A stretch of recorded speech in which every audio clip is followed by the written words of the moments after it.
என் நெஞ்சில் குடியிருக்கும் புதுச்சேரி மக்கள் உங்கள் அனைவருக்கும் என்னுடைய வணக்கம். வணக்கம் வணக்கம். எல்லாரும் எப்படி இருக்கீங்க?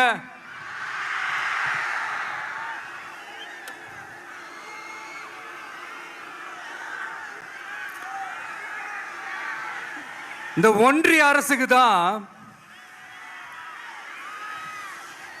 தமிழ்நாடு ஒரு தனி மாநிலம், புதுச்சேரி ஒரு தனி யூனியன் பிரதேசம்.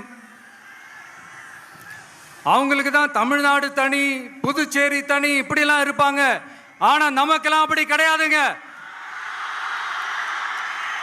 நாமெல்லாம் வேறு வேறு கிடையாது. நாம் எல்லாரும் ஒண்ணுதான்.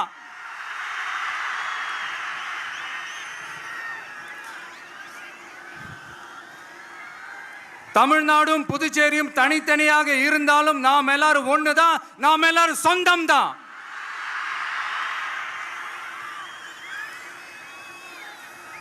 வேற வேற வீட்டுல, வேற வேற ஊர்ல, வேற நாட்டுல, வேற ஸ்டேட்ல இருக்கிறதுனால நாம் எல்லாரும் சொந்தங்கள் இல்லைன்னு ஆயிட முடியுமா? அது எப்படி முடியும்? இப்ப பாத்தீங்களா, ஒருத்தருக்கு ஒருத்தர் பார்த்துக்கும் போது அந்த பாச உணர்வு, அதுதாங்க, அது மட்டும்தான். அது இருந்துட்டாலே போதும், வேற எதுவுமே தேவையில்லை.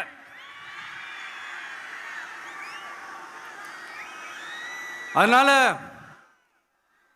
தமிழ்நாடு, புதுச்சேரி, கேரளா, கர்நாடகா, ஆந்திரா மட்டும் இல்ல, உலகத்துல எந்த மூலையில நம்ம வகைரா இருந்தாலும் அவங்க எல்லாருமே நம்மளோட உயிர் தான். அவங்க எல்லாருமே நம்மளோட உறவு தான்.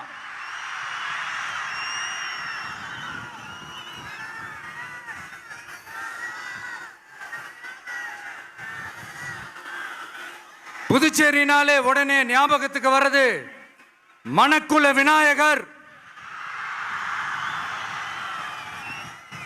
அரவிந்தர் ஆசிரமம், வில்லியனூர் மாதான் சொல்லி இவங்க எல்லாரும் ஞாபகத்தில் வருவாங்க.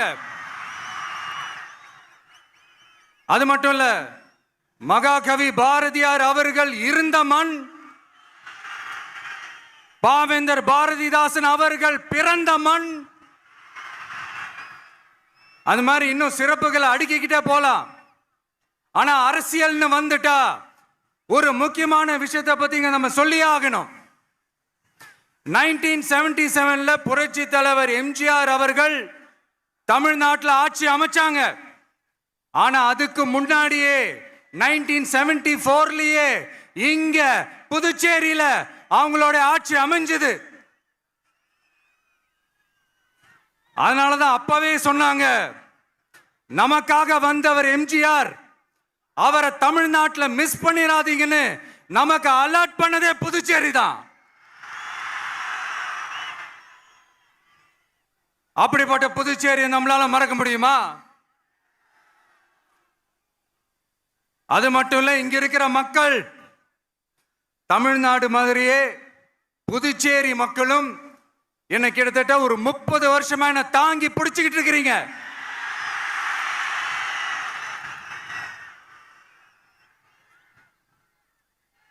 அதனால இந்த விஜய் தமிழ்நாட்டுக்கு மட்டும்தான் குரல் கொடுப்பான்னு நினைக்காதீங்க. அப்படி பண்ணாத தவறு. புதுச்சேரி மக்களுக்கும் சேர்த்து தான் குரல் கொடுப்பான். அது என்னுடைய கடமையும் கூட. அதனாலதான் இங்க நீங்க ஃபேஸ் பண்ற பிரச்சனைகளை பத்தி இன்னைக்கு நான் பேசுறதுக்காக வந்திருக்கிறேன். அது மட்டும் இல்ல, இந்த புதுச்சேரி கவர்மெண்ட்டை பத்தி நாம சொல்லியே ஆகணும். இது டெஃபினட்டா தமிழ்நாட்டில் இருக்கிற மாதிரி நம்ம திமுக கவர்மெண்ட் மாதிரி கிடையவே கிடையாது. ஏன்னா வேற ஒரு அரசியல் கட்சி நடத்துற நிகழ்ச்சியாகவே இருந்தாலும் அந்த நிகழ்ச்சிக்கு தன்னெழுச்சியா வர நம்ம மக்களுக்கு பாதுகாப்பு கொடுத்து பாரபட்சமே காட்டாம இந்த கவர்மெண்ட் நடந்துகிட்டு இருக்கிறாங்க. அப்படிப்பட்ட இந்த புதுச்சேரி கவர்மெண்ட்டுக்கும் நம்ம புதுச்சேரி சிஎம் சார் அவர்களுக்கும் இந்த நேரத்தில் என்னுடைய மனப்பூர்வமான நன்றிகளை தெரிவிச்சுக்கிறேன். இத பார்த்தாவது தமிழ்நாட்டில் இருக்கிற அந்த திமுக கவர்மெண்ட் கத்துக்கிட்டா நல்லா இருக்கும்.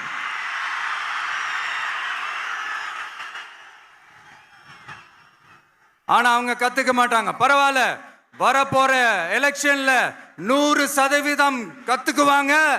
அத நம்ம மக்கள் பார்த்துக்குவாங்க.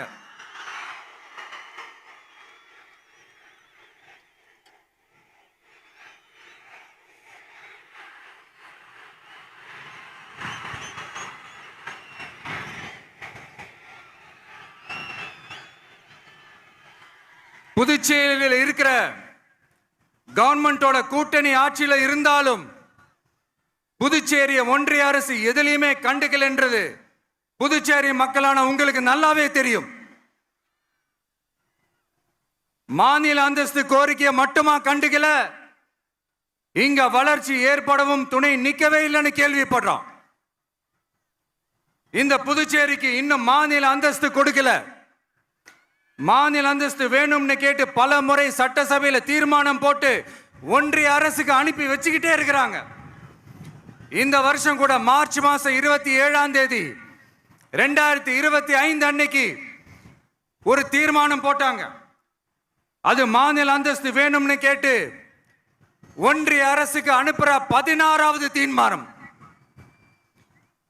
புதுச்சேரி காரைக்கால் பகுதிகளில் மூடப்பட்ட 5 மில்கள், பல்வேறு தொழிற்சாலைகளை மீண்டும் திறக்கிறதுக்கு இதுவரைக்கும் ஒரு துரும்ப கூட கிள்ளி போடல.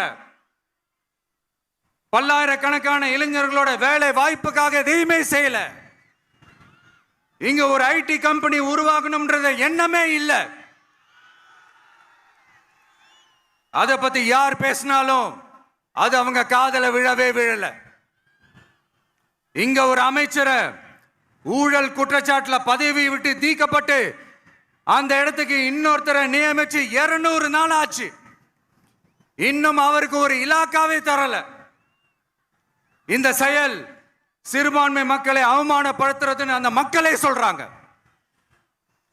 புதுச்சேரியோட முக்கிய அங்கமாக இருக்கிற காரைக்கால், மாகே, ஏனாம் பகுதிகளில் எல்லாம் முன்னேற்றமே இல்லைன்னு அந்த பகுதி மக்கள் சொல்லிக்கிட்டே இருக்கிறாங்க.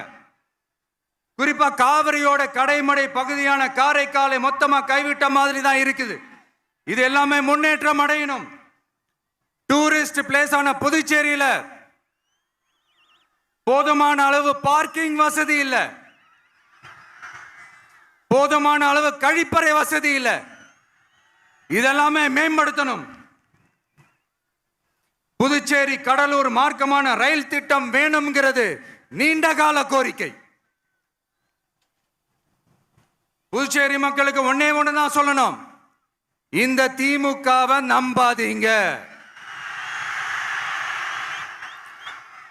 அவங்களுக்கு உங்களை நம்ப வச்சு ஏமாத்துறது தான் அவங்க வேலையே. நான் சொன்ன பல கோரிக்கைகளை எல்லாம் தீர்த்து வைக்கிறதுக்கு நம்ம புதுச்சேரி கவர்மெண்ட்டுக்கும் அதோட மக்கள் திட்டங்களுக்கும் ரொம்ப அக்கறையா உண்மையா துணை நிற்கிறோம். தமிழ்நாட்டை ஒதுக்குற மாதிரி புதுச்சேரியும் ஒதுக்க கூடாதுன்னு நாங்க கேட்டுக்கிறோம். கிட்டத்தட்ட 20 லட்சம் பேர் வாழ்ற யூனியன் பிரதேசமான புதுச்சேரி மத்திய நிதி குழுவில் இடம்பெறவில்லை. அதனால் மாநிலங்களுக்கான நிதி பகிர்தல் அடிப்படையிலும் யூனியன் பிரதேசங்களுக்கான நிதி பகிர்தல் அடிப்படையிலும் புதுச்சேரிக்கு நிதி ஒதுக்கப்படுவதில்லை. அதனால ஒவ்வொரு ஆண்டும் புதுச்சேரிக்கு தோராயமாகவே மத்திய அரசு நிதியை விடுவிக்கிறது. அந்த நிதியும் அரசு ஊழியர்களின் சம்பளம், ஓய்வூதிய தொகை உள்ளிட்ட திட்ட செலவுகளுக்கே சென்று விடுவதால் மீத தேவைக்கு வெளிச்சந்தையிலும் கடன் பத்திரங்களை கடன் வாங்குகிறது புதுச்சேரி. இந்த நிலைமை மாறணும்னா ஒரே வழி, மாநில அந்தஸ்து நம்ம புதுச்சேரி மக்களோட பல்லாண்டு கால கோரிக்கை. புதுச்சேரிக்கு போதுமான நிதி வரத்து இல்லாததுனால வெளியே கடன் வாங்க வேண்டியதா இருக்கு. புதுச்சேரியோட கடனை குறைச்சு தற்சார்பு பொருளாதாரத்தை வளர்த்தெடுக்க திட்டங்கள் வகுக்கப்பட வேண்டும். மாநில அந்தஸ்து வாங்கினா மட்டும் போதாது இல்லையா, தொழில் வளர்ச்சியும் தேவையாச்சே. புதுச்சேரி தென்னிந்தியாவின் முன்னணி இண்டஸ்ட்ரியல் ஹப்பாக மாற்ற எல்லா முயற்சிகளும் எடுக்க வேண்டும். இந்திய அளவில் ரேஷன் கடைகளே இல்லாத மாநிலம் புதுச்சேரி தான். ஏழை எளிய மக்களுக்கு வாழ்வாதாரமே ரேஷன் கடைகள் தான். மற்ற மாநிலங்கள்ல இருக்கிற மாதிரி இங்கேயும் அரிசி, சர்க்கரை, பருப்பு, கோதுமை, எண்ணெய்னு அனைத்து பொருட்களும் வழங்கும் முறை சீராக்கப்பட வேண்டும். கடைசியா மீன் பிடிக்க செல்லும் காரைக்கால் மீனவர்களை அடிக்கடி கைது செய்யும் இலங்கை கடற்படை அவர்களின் படகுகளையும் பறிமுதல் செய்து விடுகிறது. அதனால் நீண்ட போராட்டங்களுக்கு பிறகு அவர்கள் விடுவிக்கப்பட்டாலும் படகுகள் கிடைக்காததால் படு மோசமான நிலைக்கு தள்ளப்படுகின்றனர். இந்த நிலை மாற வேண்டும். நான் மறுபடியும் சொல்றேன், இந்த விஜய் புதுச்சேரி மக்களுக்காகவும் எப்பவும் துணை நிற்பான்.